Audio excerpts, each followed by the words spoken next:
오늘 계속해서 우리 새벽 기도에 이어서 말씀 함께 나누도록 하겠습니다. 오늘 에베소서 4장 32절 말씀을 함께 우리가 봉독했고, 또 오늘 말씀은 하나님의 완전한 사랑입니다. 특별히 종교개혁자였던 마틴 루터가 법대를 진학을 하게 됩니다. 그러던 그 후에 얼마 안 돼서 7월 2일 날 길을 가는데 비가 막 내리고 벼락이 치는 거죠.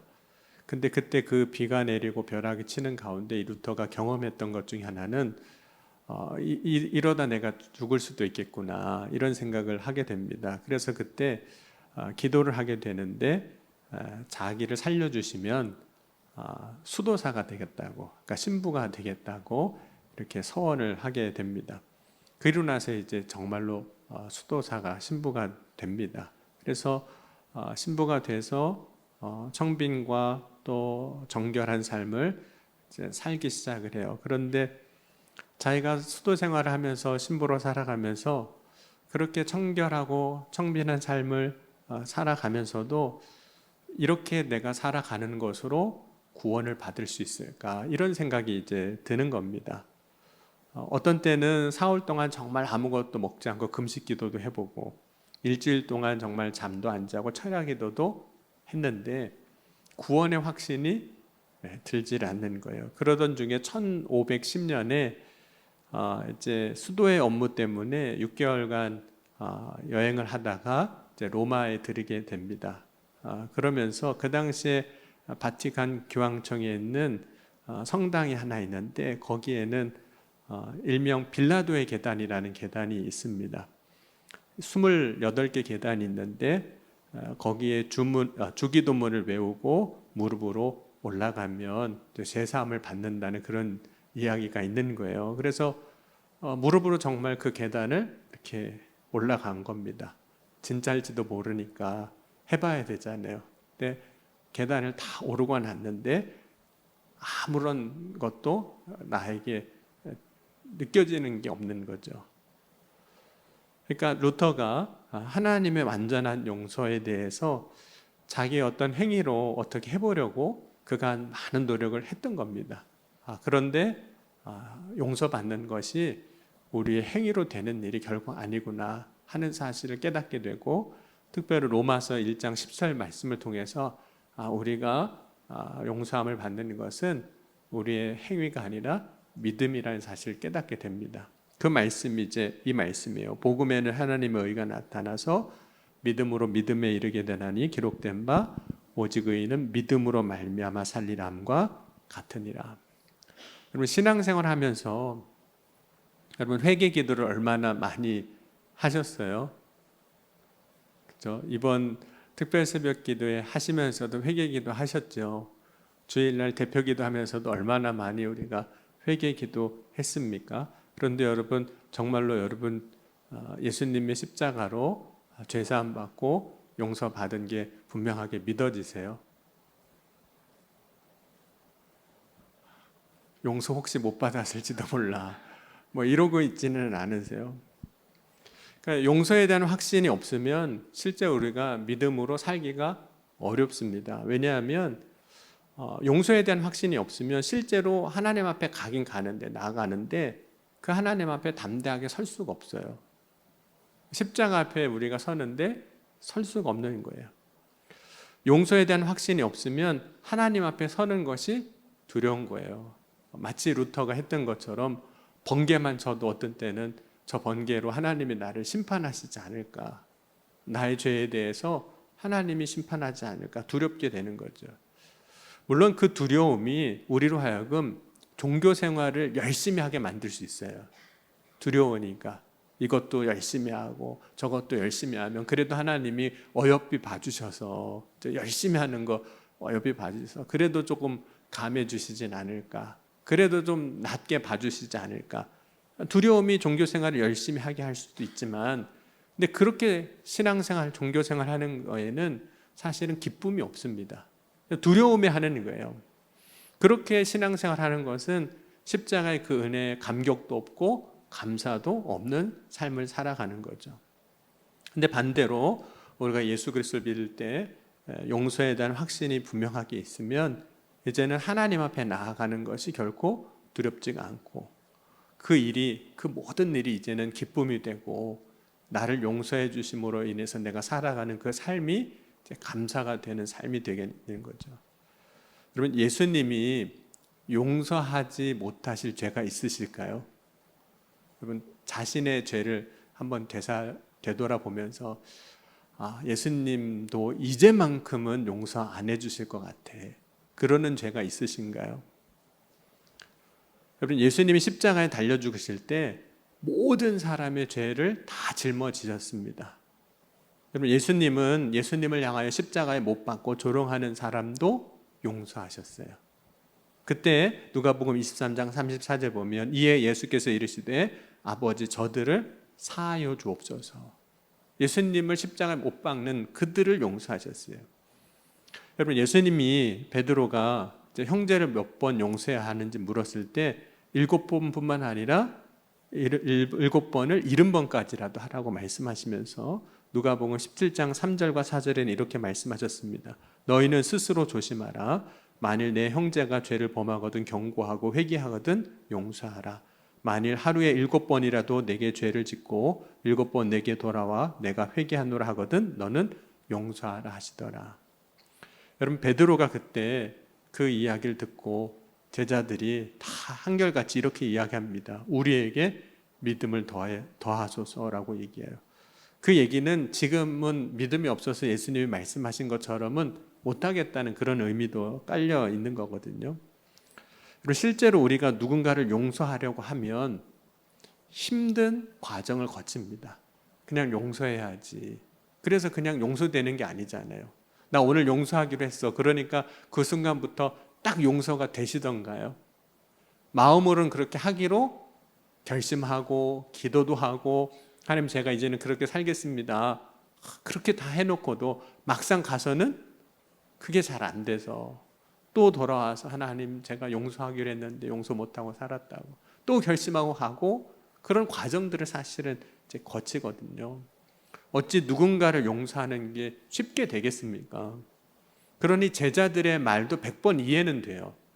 우리에게 믿음을 더해달라고. 지금 제가 제 믿음 가지고는 예수님 말씀하신 것처럼 저는 그렇게 못 삽니다 라고 이야기하는 그 제자들의 말이 이해가 돼요.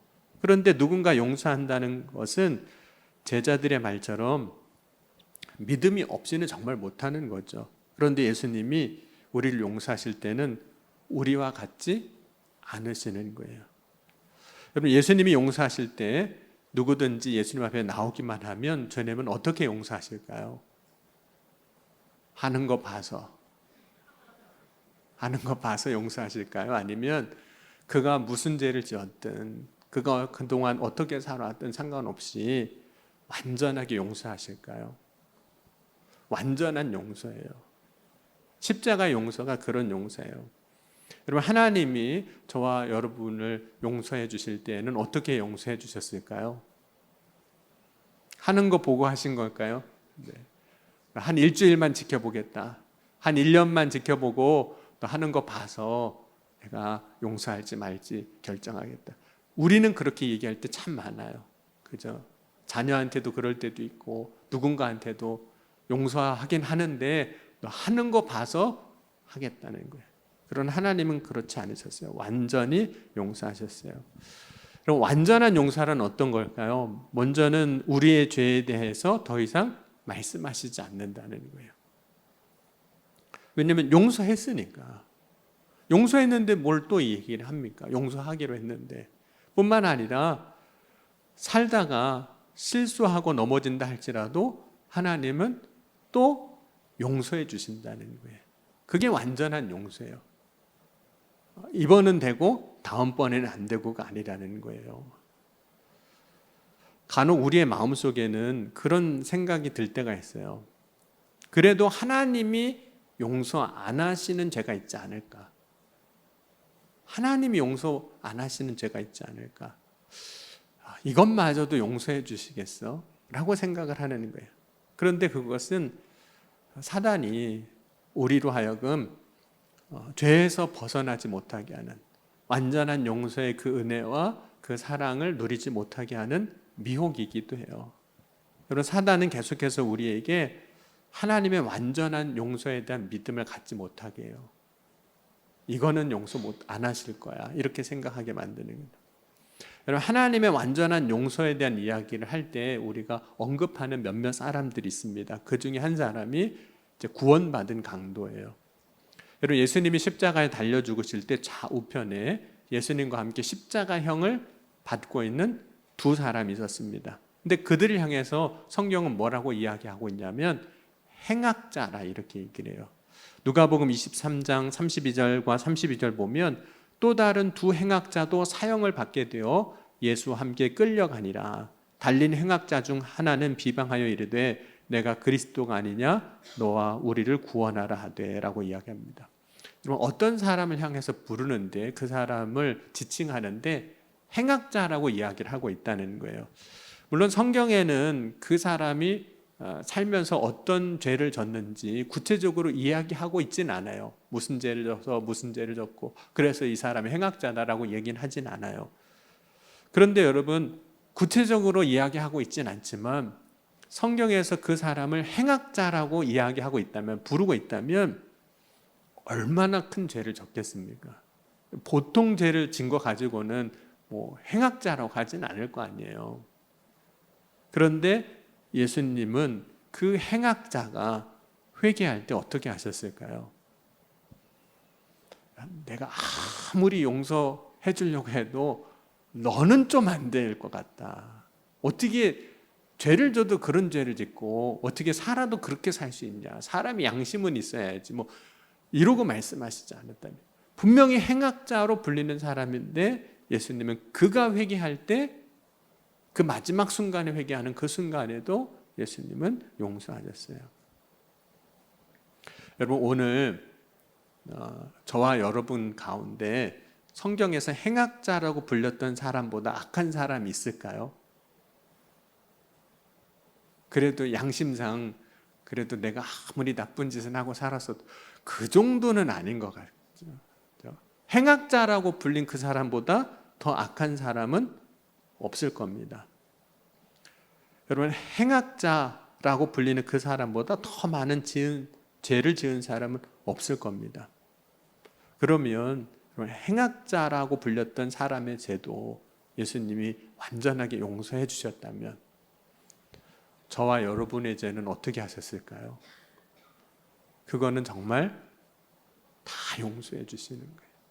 여러분, 십자가에서 예수님이 피 흘려 죽으심으로 여러분의 모든 죄를 다 용서해 주신 것을 믿으십니까? 네, 아멘이시죠. 여러분, 예수님의 완전한 용서에 대해서 언급되는 또 한 사람이 있는데 베드로예요. 그러니까 베드로는 예수님의 제자였음에도 불구하고 마지막 순간에 십자가 지실 때 예수님 모른다고 3번 부인했거든요. 그런데 그 베드로에게 다시 찾아오신 예수님이 베드로한테 아무 말씀 안 하시는 거예요. 너 왜 그때 그랬냐? 그런 말씀 안 하세요. 그리고 이제 먹을 것을 주셨잖아요. 그리고 그에게 사명을 주셨어요. 그 이유는 예수님이 지신 십자가에서 예수님은 누구도 용서하신 걸까요? 나를 모른다고 부인한 그 베드로도 이미 다 완전하게 용서하신 거예요. 그러니까 완전하게 용서하셨으니까 너 그때 왜 그랬냐? 그때 왜 내 말 안 들었냐? 그런 말 하실 것도 없으신 거예요. 이미 다 용서했는데. 이미 다 완전히 용서했어요. 그리고 이 완전한 용서에 대한 이야기를 할 때 또 등장하는 한 사람이 있는데 사도 바울입니다. 사도 바울도 완전한 용서의 은혜를 경험한 사람이에요. 이 바울이 예수 믿기 전에 사울이었는데 그는 어떤 사람이었냐면 예수 믿는 사람들은 잡아다가 죽이려고 한 사람이에요. 그래서 예수님께서 사울을 만났을 때 이렇게 말씀하셨어요. 사울아 사울아 어찌하여 나를 박해하느냐. 여러분, 예수님을 박해하는 자라면 그 사람은 정말 예수님을 힘들게 한 사람이죠. 누군가의 대적이 된 거예요. 그런데 예수님은 그 사울도 용서해 주셨어요. 여러분, 사울을 용서하셨다는 것이 이렇게도 드러나요. 사울을 사도로 쓰시는 거예요. 여러분, 혹시 회사를 이렇게 경영하는데 배신을 했어요. 그 사람을 같이 동업을 하는데, 그런데 그 사람을 다시 데려다가 동업하는 일에 일을 맡길 수 있을까요? 여러분 같으면 하실 수 있으시겠어요? 못 하잖아요. 근데 예수님은 그 사람을 다시 주님의 일에 쓰시는 거예요. 그것은 두 가지 의미가 다 담겨 있는 거예요. 이미 다 용서했다. 또 하나는 그를 사랑하신다는 거예요. 그러니까 여러분, 사울이, 베드로도 마찬가지입니다. 사울이 주님 나를 부르셔서 이방인의 복음을 전하는 자로 세우셨을 때, 베드로가 예수님께서 내 양을 먹이라고, 치라고, 먹이라고 말씀하셔서 사명을 맡겨주셨을 때 그 사명이 부담스럽게 느껴졌을까요? 아니면 나 같은 사람에게도 이 사명을 다시 주시고 또 이 사명을 감당하게 하시는 것이 기쁘고 감사할까요? 주님 왜 자꾸 나한테 힘든 거 시키세요? 어려운 거 왜 맡기세요? 부담스러운 게 아니라 그 순간 주님이 나를 진짜 용서하셨구나. 그렇지 않고서는 어떻게 또 맡겨요? 주님이 정말 나를 사랑하시는구나. 그렇지 않고 어떻게 이 중요한 일을, 그 생명을 맡길 수 있겠어요? 그러니까 그 사명을 받을 때 너무 기쁘고 너무 감사한 거예요. 그러니까 여러분, 주님이 여러분에게 사명을 맡겨주시면 주님 또 이걸 맡겨주세요, 그게 아니라 너무 기쁘고 감사한 거예요. 나 같은 죄인에게도 이러한 은혜를 경험하게 하시는 게 너무 감사한 거예요. 여러분, 그래서 용서받을 때 우리가 경험하는, 누리는 은혜가 있습니다. 용서받은 사람이 경험하는 기쁨이 있어요. 용서받은 사람이 경험하는 감사가 있습니다. 여러분, 하나님의 용서를 믿으면 그래서 그 삶에는 반드시 변화가 있게 되어 있어요. 용서받은 자가 변하지 않을 이유가 없는 거예요. 이제 내가 완전히 용서받았음을 믿으면 이제 새로운 삶에 대해 용기를 얻는 거죠. 완전한 용서를 받은 자라면 이제 이전의 삶으로 다시 돌아가고 싶지 않을 겁니다. 하나님의 용서에 대해 확실히 믿을 때 다시 그때의 그 기쁨을 잃어버리고 그때의 감사를 잃어버리고 다시 근심과 두려움으로 살고 싶진 않을 거예요. 그 은혜가 얼마나 놀라운 거예요. 여러분, 우리가 죄를 지을 때 우리 안에 예수님의 심정은 어떠실까요? 여러분, 우리가 죄를 지을 때마다 고통을 겪으시는 거죠. 우리의 삶을 보면서 탄식하시는 거예요. 하나님이 주시는 은혜가 있지만 그 은혜를 완전히 누리지 못하는 걸 보면서 탄식하는 거죠. 기뻐할 때 기뻐하지 못하고, 감사해야 할 때 감사하지 못하고, 여전히 근심하고 두려워하니까. 또한 죄 가운데 살아가는 그 삶을 안타까워하세요. 그래서 로마서 8장에 보면 탄식하신다 이렇게 말씀하세요. 성령이 탄식하신다. 여러분, 우리가 신앙생활 하면서 누리는 기쁨이 있는데 그 기쁨을 누리지 못하는 세상의 사람들을 보면서 여러분은 어떠세요? 좋겠다 그러세요. 우리가 신앙생활 하면서 경험하는 기쁨이 있잖아요. 그 기쁨을 보면서 예수를 믿지 않아서 그 기쁨으로 살지 못하는 그 사람들을 보면서 사실 안타까워해야 합니다. 여러분, 예수님이 우리가 죄 가운데 살 때 어떻게 여기실까요? 분명히 그 은혜 안에 살면 기쁨이 있고 감사가 있을 텐데 그 기쁨과 감사를 누리지 못하는 우리를 보시면서 안타까워하실 거예요. 여러분, 완전한 용서를 받았고 완전한 용서를 받았다고 믿는 삶은 새로워지게 되어 있습니다. 완전한 용서를 받았다 하고 믿고 나아갈 때 우리에게 일어나는 변화가 있어요. 그것이 뭐냐면 승리의 삶을 사는 거예요.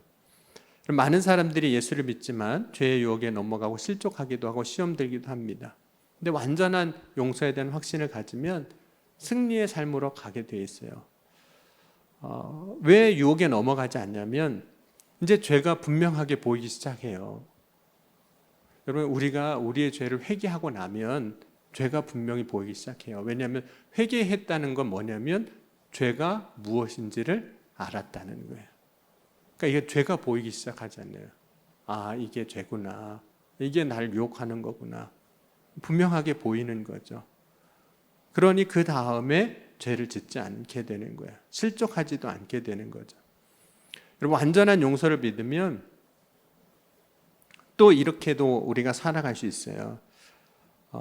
넘어질 수 있는 연약한 존재임을 우리가 받아들이는 거예요. 나에 대해서만 그런 게 아니라 다른 사람에게도 마찬가지예요.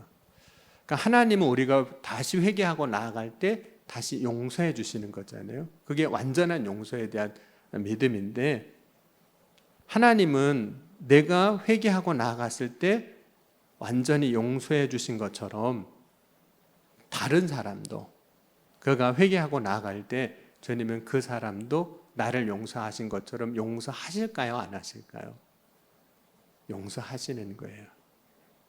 그러니까 여러분, 그 용서하심을 우리가 믿으면 그 사람을 보고 우리가 실족할 필요가 없다는 거예요. 실족하지 않게 된다는 거예요. 물론 이러한 모습이 우리가 죄를 허용한다거나 죄를 용납하는 태도를 가져야 한다, 그런 얘기는 결코 아닙니다. 여러분, 회개할 때 하나님 주시는 그 은혜의 힘이 얼마나 강력한지 알아야 한다는 거예요. 여러분, 하나님이 주신 용서에 대한 그 신실한 약속을 믿어야 합니다. 다만 그 자리에 이르기까지 사람마다 주어진 시간이 좀 달라요. 다르기 때문에 우리와 같은 시간에 같은 은혜를 누리지 못하고 있을 뿐이에요. 아직도 그 사람은 죄에 넘어지고 있는 거예요. 그것 때문에 실족하지 않는다는 거죠. 다만 같은 은혜의 자리에 같은 시간에 그 은혜를 누리지 못하는 것, 그것이 그저 안타까울 뿐인 거죠. 아직 그 은혜의 자리에 오지 못한 사람, 아직 그 은혜를 경험하지 못한 사람 향하여 저 사람 왜 저렇게 살아? 라고 하지 아니하고 오히려 그 은혜의 자리까지 오지 못한 것에 대해서 긍휼히 여기는 마음을 갖게 되는 거예요. 그러니까 비난하고 정죄하는 게 아니라 그도 분명히 하나님이 용서하실 텐데 그도 죄를 알고 깨닫고 회개하면 하나님의 완전한 용서의 사랑 안에 그가 서게 될 텐데 아직 그렇지 못한 그 모습을 보면서 그저 우리는 안타까워하는 것뿐이에요.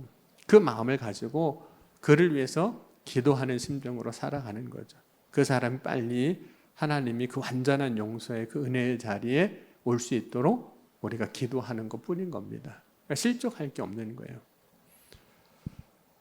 여러분, 목사도 교인들한테 전도받는 거 아세요? 어떤 전도를 받냐면 복음에 대한 전도가 아니라 다른 것들에 대한 전도를 받을 때가 참 많아요. 어디 좋은 데 갔다 오시면 저한테 그런 이야기를 해주시는 분도 있어요. 목사님 어디 갔다 왔는데 너무 좋아요. 목사님도 시간 나시면 꼭 한번 거기 가보시라고 이야기를 합니다. 전도예요, 그게. 좋은 것을 목사님도 경험해 보시라고 이야기하는 거죠. 맛있는 음식점, 맛집에 갔다 오신 분이 어느 날 이야기하세요. 너무 맛있다고 목사님 한번 사모님이랑 시간 내서 꼭 한번 갔다 오시라고 이야기를 해주세요. 그러면서 이제 권면을 하는데 그것이 다 전도인 거예요. 자신이 경험한 것 중에서 가장 좋은 것을 전해주는 것. 그게 전도잖아요. 근데 여러분의 인생에 있어서 경험한 가장 좋은 게 뭐세요? 뭐가 제일 좋으셨어요? 그렇게 기쁘고 그렇게 감사하고 그렇게 행복했던 게 뭐죠? 십자가에서 완전하게 죄사함 받은 그 은혜. 그 은혜의 날을 한번 다시 기억해 보세요. 얼마나 감사했어요. 얼마나 기뻤어요. 얼마나 행복했어요. 얼마나 날아갈 것 같았어요. 이제는 정말 어떤 것에도 매이지 아니하고 묶이지 아니하고 믿음 안에서 살아갈 것 같은 그 놀라운 감격을, 그 은혜의 맛을 다 경험해 보셨잖아요. 그게 전도예요. 그걸 전하는 거. 여러분, 하나님의 완전한 용서에 대해서 분명한 믿음을 가지고 나아갈 수 있기를 주의 이름으로 간절히 축원합니다. 하나님은 오늘도 우리를 정죄하지 아니하시고 용서하시는 분이세요. 완전히 용서해 주세요. 그리고 사랑으로 품어주세요. 그 십자가의 품, 사랑의 품 안에서 그 은혜를 마음껏 누리는 저와 여러분이 될 수 있기를 주의 이름으로 간절히 축원합니다. 그리고 그 사랑과 은혜를 누리는 사람은 이제 아마 그 사랑과 은혜를 다른 사람에게 전하고 싶을 거예요. 내가 먹어본 거, 내가 본 그 경치, 음식 너무 맛있으면 저한테 와서도 전도하시는 것처럼 내가 경험한 그 은혜가 너무나도 놀랍고 크고 기쁘고 감사하다면 당신도 이 은혜 한번 누려보고 경험해봐. 분명히 전도하게 될 겁니다. 여러분, 그 사랑과 그 은혜, 하나님의 완전한 용서, 그 사랑을 누리는 자가 될 뿐만 아니라 이번 새벽 기도회를 통해서 또 오늘 말씀을 통해서 그 사랑을, 하나님의 완전한 그 용서와 사랑을 전할 수 있는 저와 여러분이 될 수 있기를 주의 이름으로 간절히 축원합니다. 오늘 함께 우리 찬양하시고 우리 기도하시겠습니다.